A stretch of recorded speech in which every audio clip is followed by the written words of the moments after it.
Assalamualaikum warahmatullahi wabarakatuh. Perkenalkan nama saya Dinda Federil Basya dengan NIMAK 20.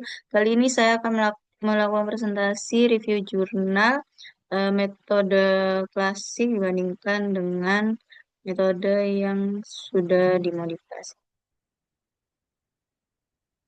Ini adalah jurnal utama yang saya gunakan. Lalu di sini pada jurnal saya tujuan dalam em, untuk menilai validitas relatif aplikasi food record berbasis smartphone Libro ini itu adalah aplikasi ini dibandingkan dengan referensi 24 hour recall web-based Intake 24 ini. Kalau Intake 24 itu berupa website. Lalu jumlah sampel yang digunakan ada 47 orang dengan usia 14 sampai 27 tahun dan masing-masing setiap orang itu melakukan 4 kali recall per metode. Jadi totalnya ada 8 hari pencatatan untuk setiap orangnya. Instrumennya seperti yang sudah ada di tujuan tadi, yaitu ada dua aplikasi Libro dan juga website Intake 24. Lalu untuk cara melakukannya sendiri ini itu menggunakan desain crossover selama 2 minggu. Lalu kalau misalnya Libro sendiri ini tuh mencatatnya real time saat memasukkan makanan itu.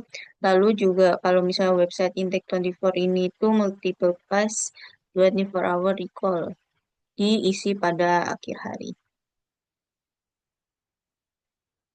Lalu untuk penerapan metodenya sendiri, kalau Libro ini seperti yang tadi saya jelaskan itu membutuhkan pencatatan langsung dan penggunanya ini nyaman karena memakai aplikasi. Tapi kalau misalnya yang Intake 24 ini tuh lebih cocok untuk survei besar yang butuh efisiensi dan bisa menggantikan wawancara tatap muka karena berbasis website kan untuk mengisi datanya. Lalu untuk karakteristik sasarannya sendiri ini tuh fokus pada usia remaja dan dewasa muda yang rentan terkena gangguan makan. Ini tuh yang risiko tinggi underreporting seperti penyakit anxiety dan eating misbehavior sehingga dalam jurnal itu sudah ditekankan bahwa pentingnya validasi khusus untuk populasi tersebut. Lalu untuk olah datanya sendiri ini tuh menggunakan R Studio 4.3.0 di mana ini tuh menghitung rata-rata asupan 4 hari, lalu memberikan data yang tidak wajar dan menyatukan data antara Libro dengan Intake 24 untuk dibandingkan. Lalu untuk analisis datanya ini ada beberapa di mana ICC untuk melihat reliabilitasnya ini dengan tes retest, lalu Blind Altman plot ini untuk melihat agreement pada level kelompok ini itu untuk melihat validitasnya, lalu pair t-test melihat adakah beda signifikan antar metode Libro dan Intake 24, lalu Spearman correlation ini untuk melihat agreement individual, lalu cross classification dan mixed effects linear model untuk mengontrol efek urutan metode. Lalu untuk penyajian datanya ini cukup banyak. Untuk jenisnya, di sini ada penyajian dengan tabel, lalu ada scatter plot, ada Sankey diagram, lalu juga ada interquartile range, ada juga Bland Altman plot, dan juga violin and box plots. Lalu untuk hasil penelitiannya sendiri, ini untuk Libro itu termasuk underreporting pada energi dibandingkan dengan Intake 24, di mana lebih rendah cukup banyak kurang lebih 554. Lalu untuk reliabilitasnya memang Libro ini baik, tapi validitasnya itu rendah. Dan underreporting terbesar itu pada free sugars dan trans fat. Lalu kesepakatan individunya juga rendah, sehingga korelasi dan kuartilnya itu tidak cocok. Tetapi Intake 24 ini memang lebih akurat dalam menangkap asupan energi dan nutrien lainnya. Ini adalah kelebihan dan kekurangan dari aplikasi Libro maupun website Intake 24, di mana Libro ini tuh kelebihannya real time dan tes retestnya reliabilitasnya tinggi. Lalu juga ada fitur barcode, foto, dan voice notes. Lalu kekurangan Libro sendiri ini underreportingnya cukup besar dibandingkan Intake 24 seperti yang tadi sudah saya jelaskan.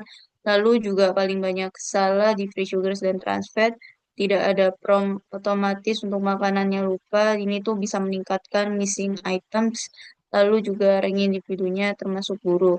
Lalu untuk kelebihan Intake 24 sendiri ini tuh ada multiple pass, validasinya kuat, dan user friendly antar muka untuk usia remaja. Tapi juga ada kekurangan yaitu retrospektif karena ini bisa ada bias memory, lalu juga ada resiko overreporting pada beberapa kasus. Lalu untuk potensi biasnya ini hampir sama seperti yang kekurangannya sendiri. Tapi memang ini itu berkaitan dengan anxiety dan mental health issue sehingga bisa memperburuk akurasi.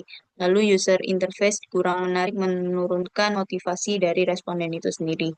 Jadi upaya menguranginya dengan menambahkan prompt otomatis untuk makanan yang sering terlupa, personalisasi notifikasi sesuai jadwal makanan, perbaikan UI UX agar lebih colorful dan lebih sederhana, agar lebih menarik secara visualisasi, menambahkan gamification point atau badge dan juga bisa menggunakan foto makanan plus AI recognition untuk memperbaiki estimasi porsi.